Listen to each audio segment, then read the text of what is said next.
Čaute ľudia, toto je prvý diel ochutnávok a dneska som si tu pre vás pripravila Haribo Berries. Dúfam, že vám nevadí, že sú už trošku potvorené, ale to vôbec nevadí.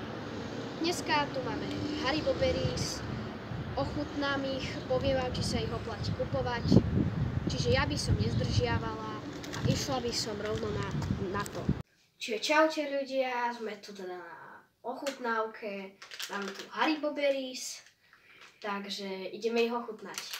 No ukáž.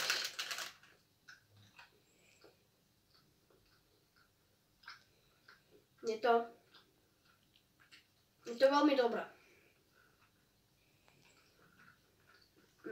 Dávam tomu taký 9-10, lebo to mohlo byť aj kyslejšie. Je to také sladké.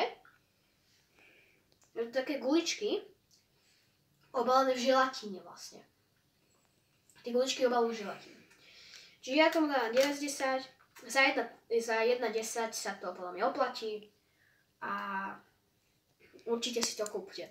Čiže týmto zakončujem túto ochutnávku. Dúfam, že sa vám toto video páčilo. Bola by som veľmi rada, keby ste zanechali like a odber a zatiaľ čau.